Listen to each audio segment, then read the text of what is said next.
இந்த கதை 1531ஆம் ஆண்டில் தொடங்குகிறது.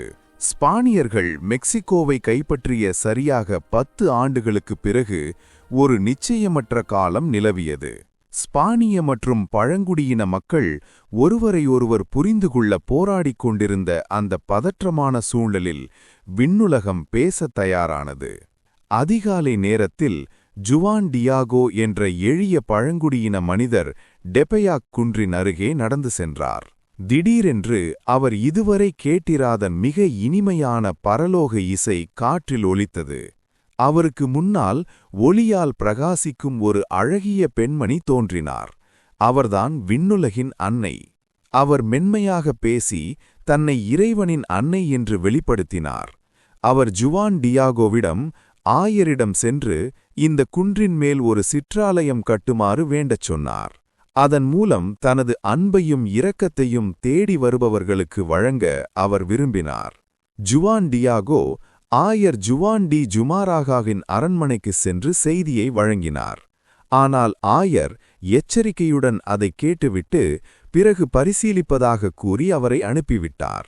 மனமுடைந்த ஜுவான் டியாகோ மீண்டும் அன்னை முன் நின்று தன்னை தகுதியற்றவன் என்று உணர்ந்து வேறு யாராவது முக்கியமானவரை தேர்ந்தெடுக்குமாறு கெஞ்சினார். ஆனால் அன்னை அவரை அன்புடன் பார்த்து, நீயே எனது தேர்ந்தெடுக்கப்பட்ட தூதுவன் என்று கூறி மீண்டும் செல்லுமாறு கட்டளையிட்டார். மறுநாள் ஜுவான் டியாகோ மீண்டும் ஆயரை சந்தித்தார். இம்முறை இந்த செய்தி உண்மையிலேயே விண்ணுலகிலிருந்து வந்ததுதான் என்பதற்கு ஓர் அடையாளத்தை ஆயர் கேட்டார். ஜுவான் டியாகோ அங்கிருந்து கிளம்பியபோது அவரை பின்தொடர ஆயர் சேவகர்களை அனுப்பினர். ஆனால் ஒரு பாலத்திற்கு அருகே ஜுவான் டியாகோ மர்மமான முறையில் அவர்கள் கண்களிலிருந்து மறைந்தார். அதே சமயம் ஜுவான் டியாகோவின் மாமா ஜுவான் பெர்னார்டினோ மரணப்படுக்கையில் இருப்பதை அவர் அறிந்தார். அவரை கவனித்துக் கொள்ள வேண்டியிருந்ததால் அவர் அன்னையை சந்திக்க செல்லவில்லை.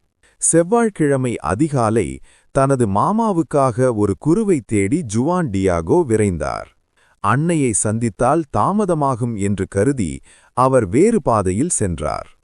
ஆனால் அன்னை அவரை வழிமறித்து அன்று இன்றும் வரலாற்றில் எதிரொலிக்கும் அந்த வார்த்தைகளை கூறினார். உன் தாயாகிய நான் இங்கே இல்லையா? நீ ஏன் அஞ்சுகிறாய்? அவரது மாமா ஏற்கனவே குணமடைந்து விட்டதாக அன்னை உறுதியளித்தார். பின்னர் ஜுவான் டியாகோவை குன்றின் உச்சிக்கு சென்று பூக்களை பறிக்க வருமாறு சொன்னார். அது குளிர்காலம்.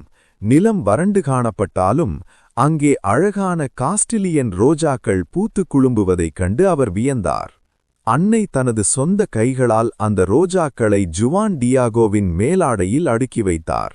ஜுவான் டியாகோ ஆயர் முன்னால் நின்று தனது மேலாடையை திறந்தபோது ரோஜாக்கள் தரையில் விழுந்தன.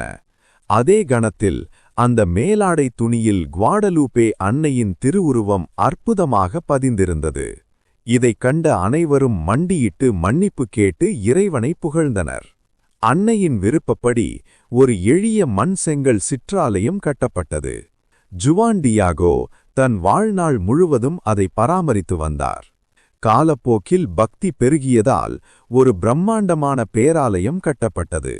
ஆனால் மெக்சிகோ நகரின் மென்மையான நிலத்தினால் அது மெதுவாக பூமிக்குள் அமையத் தொடங்கியது. இதற்காக நவீன வட்ட வடிவில் புதிய பேராலயம் கட்டப்பட்டது. இதில் 10,000 பேர் அமர முடியும்.